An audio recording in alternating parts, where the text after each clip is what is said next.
Labai works on a concept called the couple.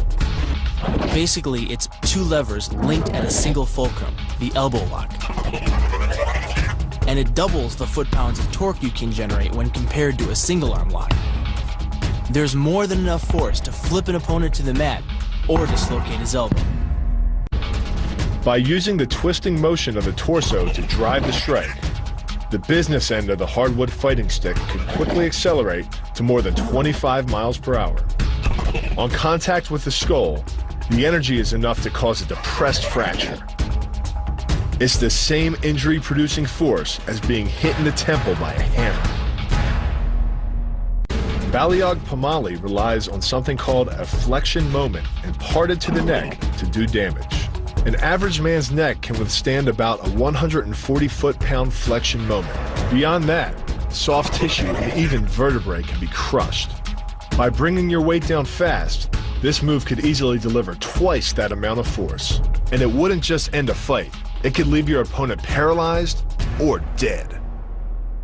With the elbow locked, the opponent's forearm becomes a lever and his elbow a fulcrum. Any force applied to his wrist is more than doubled by the mechanical advantage of leverage.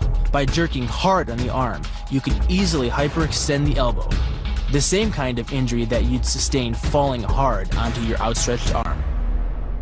The throw works just like a crowbar, where your leg is the lever and your hip is the fulcrum. The trick is positioning your body in just the right place. If you're just an inch off the placement of your thigh and hip, the amount of energy needed to throw an opponent can more than double.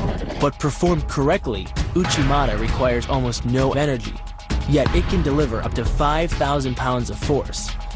If it weren't for the mat, a throw like Uchimata would be enough to cause serious injury or even paralysis. You use the strength of your legs to maintain your dominant position while you secure the choke.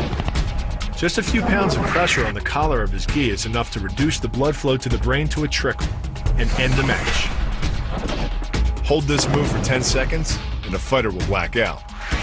Hold it just a bit longer and he's dead. By bending the elbow across the fulcrum of your hips, you're subjecting the weak joint to the leverage of two strong forces. The pull of your thighs on his shoulder and your hands on his wrists. As little as 1,000 pounds of force can be enough to destroy the elbow. The leverage of the armbar can supply much more than that.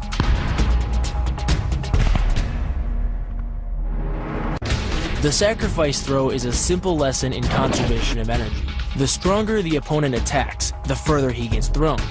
It works like a catapult, where your opponent's momentum supplies the counterweight.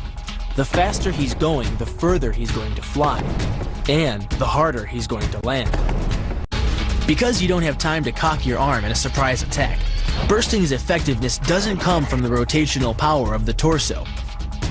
Instead, it's driven by the legs, which hurl you forward into your opponent.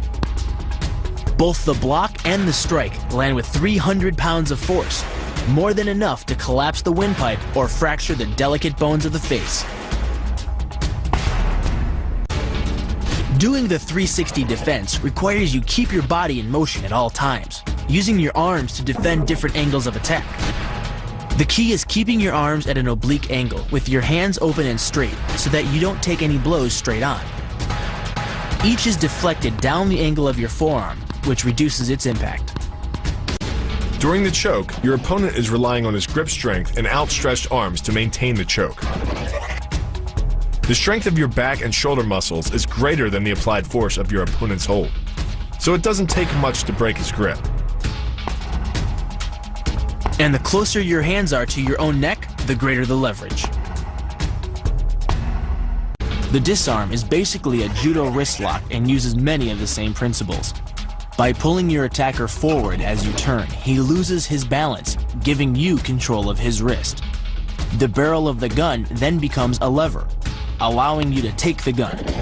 Because you are using the muscles of your torso, which can deliver up to 10 times more force than the muscles of the wrist, the disarm works against an opponent who is much stronger than you.